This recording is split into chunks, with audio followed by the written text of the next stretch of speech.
Miresaka niny lafim-baovao iny an-trano kosa isika andian'ny fandresena ireo zanavoaka tetsy amin'ny ANC tamin'ity androany ity. Hita fa manana tombony lehibe ireto tanora ireto amin'ny fandraisan'ireo tompon'andraikitra manoloana ny hoavin'ny ireto mpianatra sangany ireto. Fandresena izay no anarana ny saloran'ireto mpianatra navoaka tamin'ity androany ity avy ao amin'ny Université GSI Madagascar. Manana ny tombony tokoa ireto mpianatra ireto mihoatra ny rehetra no ny fandraisana an-tanàna manokana ny mahakasika azy ireo.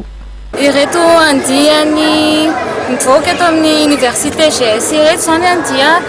promotion fandresena izay miisa 500 sy 300 eo zany isan'izy ireo izay nahazo ny mari-pahaizana diplôme de technicien supérieur sy licence professionnelle amin'ny taranja informatique de gestion, multimédia et communication sy génie management du BTP ary ny management des affaires. No avin'ireto mpianatra navita fianarana ireto zany dia raisin'ny GSI an-tanana indrindra moa ireo izay nahazo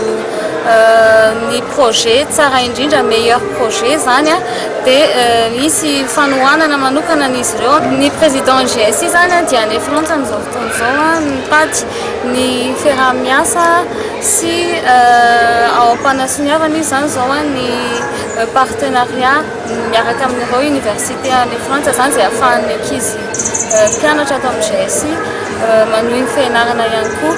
sy misy ihany koa ireo orinasa sy ireo mpanona izay efa vonona zany amin'ny fanatanterahana ny projet an'ny mpianatra izay hita fa mendrika indrindra miaraka amin'ny Université GSI ary ao ihany koa fiarah-miasa amin'ny avaria izay anao ny nouvelle ville ireto mpianatra sika reto zany no